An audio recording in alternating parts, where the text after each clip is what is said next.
চলতি বছর সৌদির যেসব বাসিন্দা ও বিদেশি হজ করতে চান তাদের কিছু শর্ত দিয়েছে সৌদির হজ ও ওমরা মন্ত্রণালয়। ঘোষণা অনুযায়ী এখন পর্যন্ত যারা একবারও হজ করেনি এবছর শুধুমাত্র তাদের রেজিস্ট্রেশনের জন্যই প্রাধান্য দেওয়া হবে।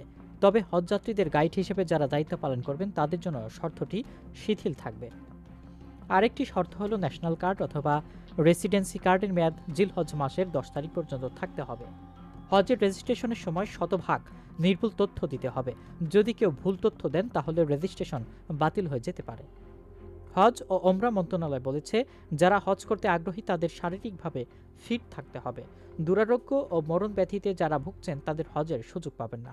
এছাড়া আগ্রহী হজযাত্রীদের হজের কাজ, মেনিনজাইটিস এবং মৌসুমী ইনফ্লুয়েঞ্জা টিকা নেওয়া সম্পূর্ণ করতে হবে। এছাড়া হজের প্রোগ্রাম শুরু হয়ে যাওয়ার পর কেউ যদি হজ না করতে চান তাহলে তারা তাদের পরিশোধিত অর্থ আর ফেরত পাবে না। এটা মেনেই রেজিস্ট্রেশন করতে হবে।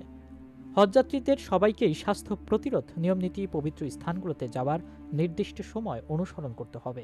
এছাড়া চলাচল, জড়ো হওয়া ও থাকার স্থান সংক্রান্ত সকল নির্দেশনা কঠোরভাবে মানতে হবে।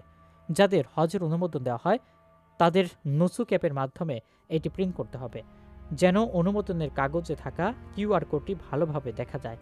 হজের পুরো সময়টাই এই কাগজটি সাথে রাখতে হবে।